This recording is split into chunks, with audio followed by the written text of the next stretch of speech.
Hello, everybody, and welcome to all our Facebook friends. For all of you who are watching through Facebook, for those of you who are joining us, welcome. Welcome to Smart with Your Money Live. Today, we're going to be talking about preparing finances for baby, and this is something that most people overlook.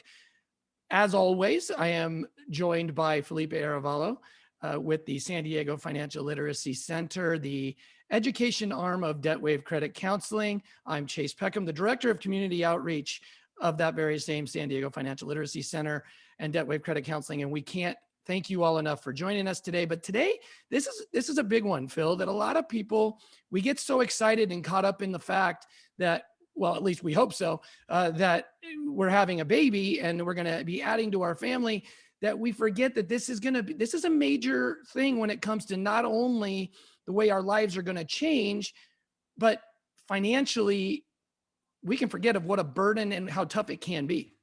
It is. It's something where the emotions get the better of you, and you got the baby coming, and emotions are full force. But it's important to take a little bit of time and realize that that baby will bring with it change to your everyday lifestyle, and that does not exclude your money. There is definitely going to be some change to your finances with baby on the way, with baby here.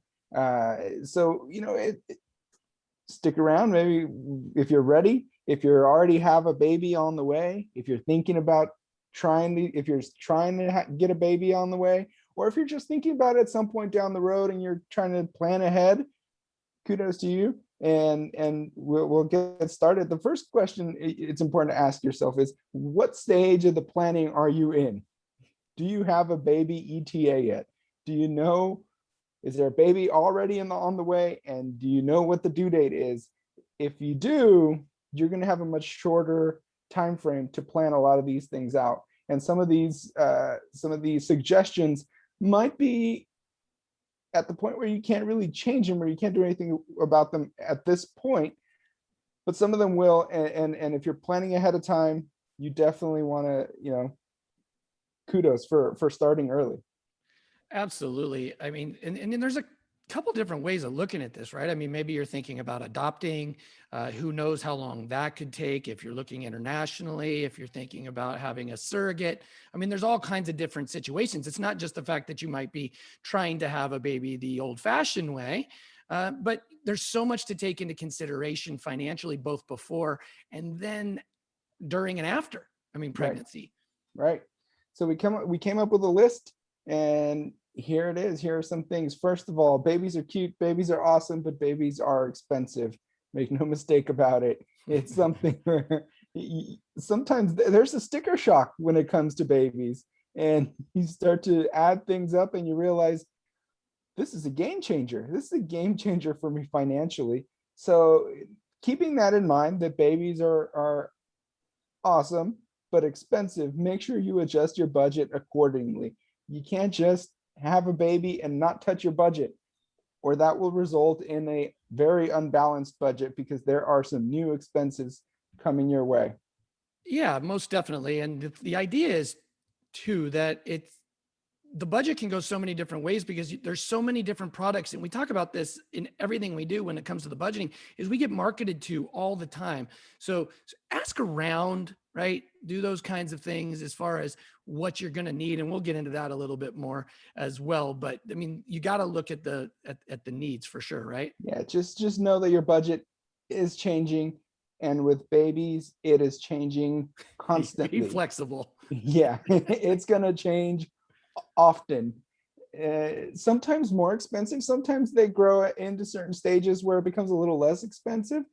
So it goes both ways, but it is going to be constantly changing as your baby grows with you. So first thing, if adjust for the possible change in income, and this is if you're for maternity leave and the time bonding with baby afterwards, potentially loss of income, and this is something where, if you're planning ahead of time, there are some things you can do to reduce that negative effect of loss of income. Absolutely. If you're looking at the big, and this is really important, if especially if you're just thinking about having a child or you're starting that process, like you're trying, but you're not trying, right? You didn't know that that's coming. In any of those situations, you want to look at your insurance and look at supplemental disability.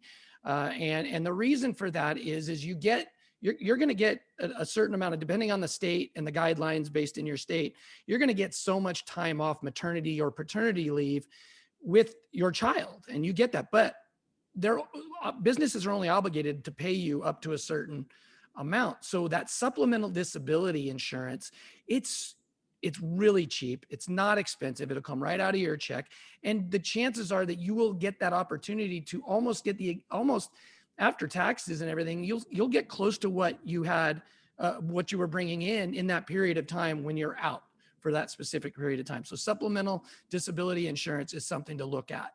It's huge, but this is something where if you're already pregnant, read into it. Don't go adding it now because it's too late, unfortunately. Usually with the supplemental disability insurance, you need to, when it comes to pregnancies, you have to have had it for a year beforehand. So if you're already pregnant, you won't be able to have it for a year. Yeah, because it has to start accruing. Yeah, it has to start accruing, and they don't want people to, as an insurance company, to realize, oh wait, Right. I'm having a baby next month. Let me start paying this premium now and take advantage of this huge payout when baby shows Right. up. So it's something where specifically for pregnancies, there's a certain time frame. It's usually a year, but I would check. So if you don't have baby on the way, then it might be time, and you're thinking it might happen. It might be time to go add that and talk to your HR department and look into it and get that added, because you will be thankful. Even outside of the baby talk, it's not a bad idea to put into long-term and short-term disability anyway. It's usually very affordable for any kind of any emergencies or any kind of negative thing that can happen. It makes it so you can't work. Right. It makes it so that financially, especially if you have others who depend on your income, Correct. if you have other kids, if if you're the main income in your household, is that peace of mind for a few dollars a month, it could be well worth it. Absolutely. Yeah. So again, if you already have the baby on the way, it might be too late to make these changes. But if you're still thinking about it, review your health insurance. And if you have different options when open enrollment comes around at your company, maybe it's time to start asking some questions that you never asked before during those open enrollment meetings that we all have to sit through. And maybe it's time to look into what's covered. What are my copays? Where can I go with this? How does it work? And these might be new questions to you, but they're of the absolute most important thing you can do, because having a baby, even a normal birth at a hospital, can be really expensive. It can be. And beyond that too, is just do your homework on, maybe your place of business offers you a couple different insurance options with a couple different carriers. Do your research and referral, ask around what hospitals in your area are great with childbirth, like what has a great reputation, and not only just the cost of things, but thinking about where you're going to be comfortable with having those babies. Like, are you sharing a room? Are you not? Does this certain hospital, where do you typically have your own room? We don't think about those things ahead of time, but that is something you want to take into consideration. Obviously cost being a big thing, but you want to make sure that you're comfortable with where you're going to go, because you're going to spend a little bit of time there. Yeah. And some hospitals might be great, but they may have been around for a long time. Whereas if you go to another place, that hospital might have been built a few years ago. Just by the nature of it being so much newer, it's going to be a lot nicer, just the design of it. Like that new one by our office, if you go in there, my brother and sister-in-law had their baby 6 months after we did. That was 2.5 years ago now. They had it at Kaiser, that brand new hospital. It was like, you still smell the paint, is what I joke. And the TV they had in the room was giant, and it had a little tablet touch screen. I mean, not that you get to watch any TV when you're in there with the baby, but it was just giant TV with a huge room, and it just looked nicer. But yeah, my experience was not watching a whole heck of a lot of TV. It was trying to get some sleep, last minute, trying to get some sleep in before you take the baby home. But review your health insurance. Shock that my life is changing a lot. Exactly. Ready or not. And then make a list. We say make a list a lot, but when it comes to baby, make a list, make two lists, make a needs list and then a wants list. First time parents, I'm looking at you. Some of the things you think you need are wants. And if you have this, after the first one, you have the second one, you're like, yeah, I don't need all that. But make a list, because as you go, you'll remember things and oh yeah, and you'll write it down, or you'll see a commercial, or you hear somebody talking about, oh, you know what was great?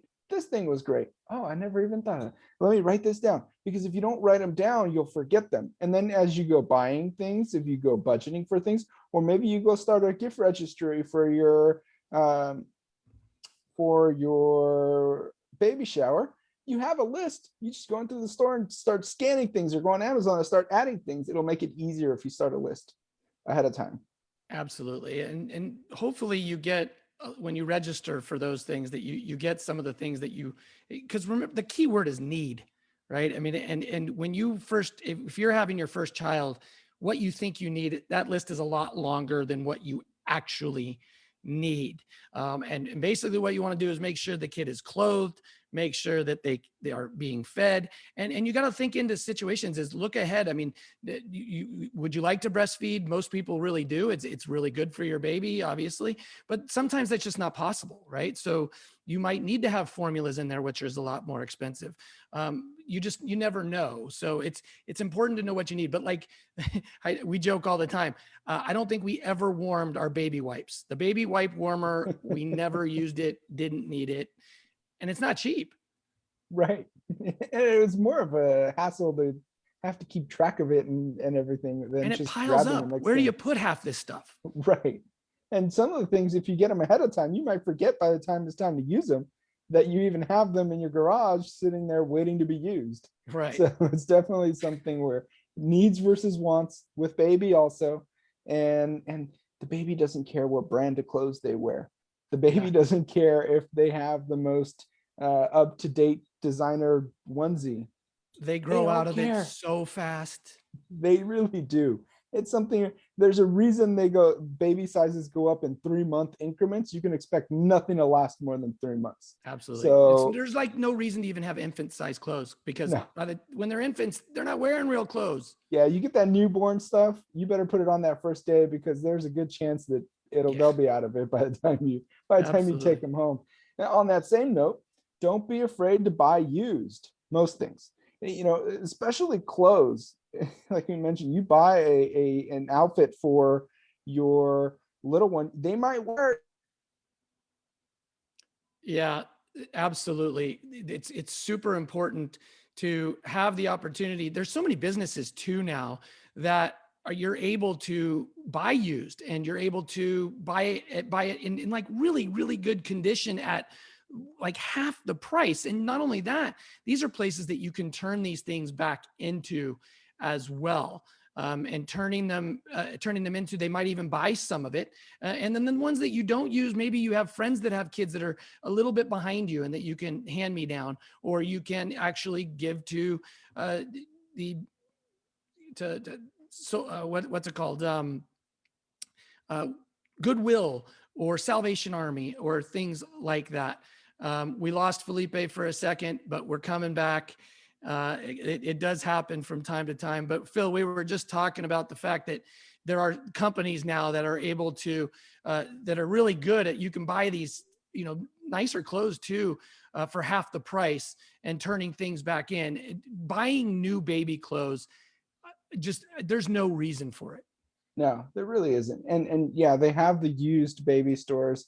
You can go to the Goodwill. I was trying to find a gift for it, and this one kept coming up from that old thrift store song years back. But they're going to wear it once or twice, and then you're going to have to get rid of it, and you're going to have to get new ones.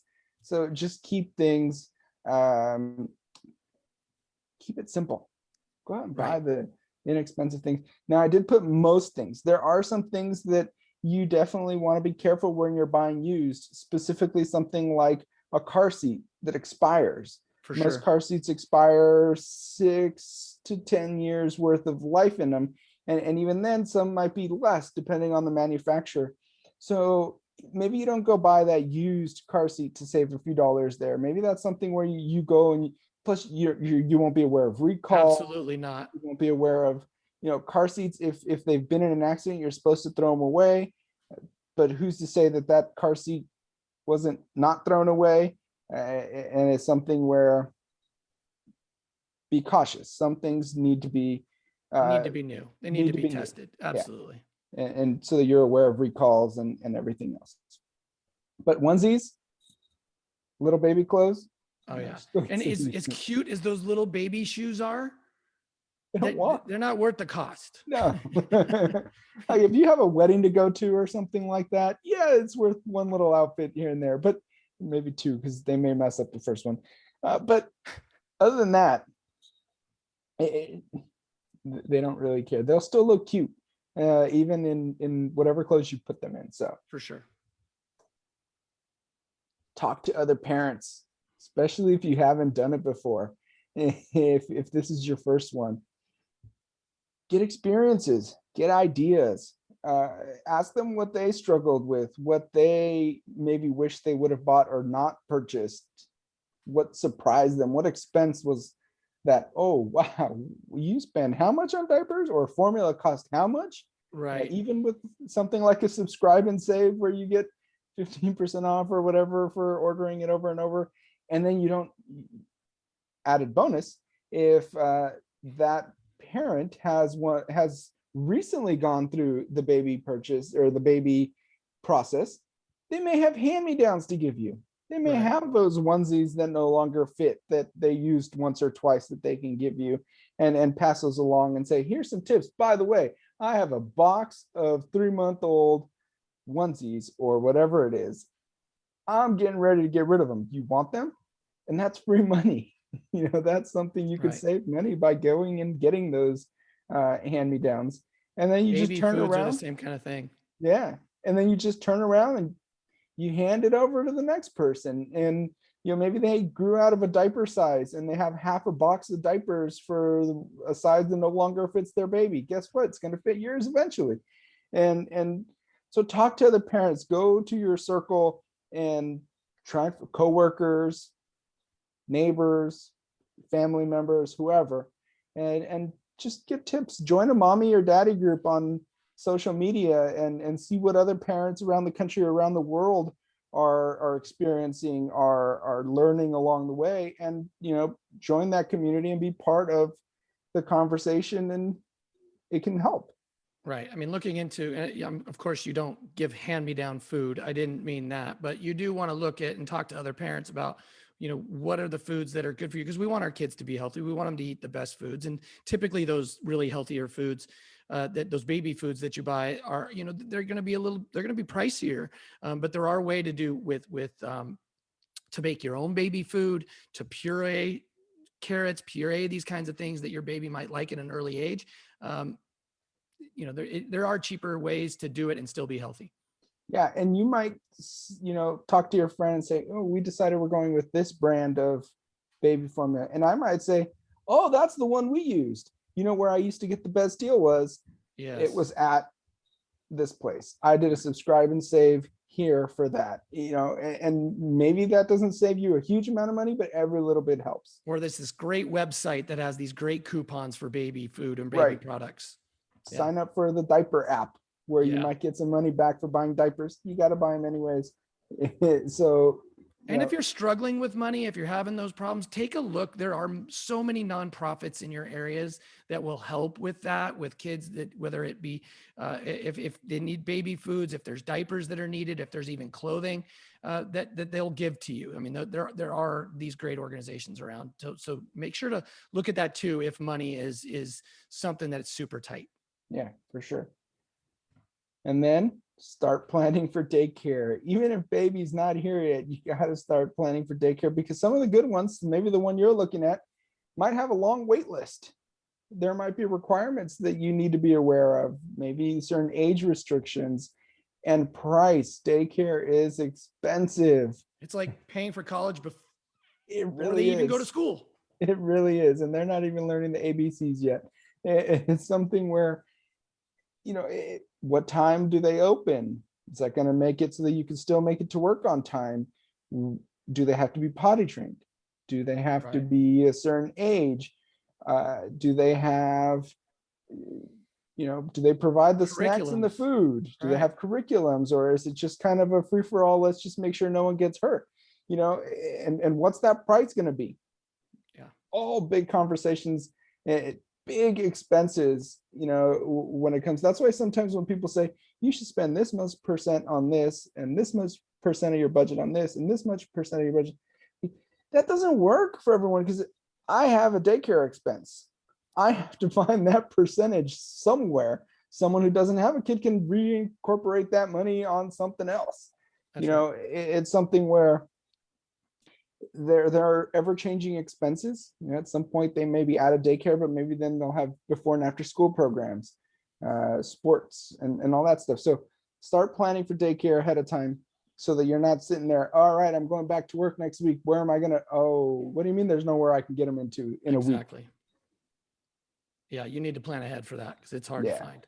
And then a big one, honestly, this is every time in my I love the how you dad put groups. this, and I like how we're talking about this, because this isn't even something I thought about. That fourth Yeah. trimester, And this is something that when it comes up in like the dad groups that I'm part of on Facebook and things like that, and people say, what's the best advice for upcoming?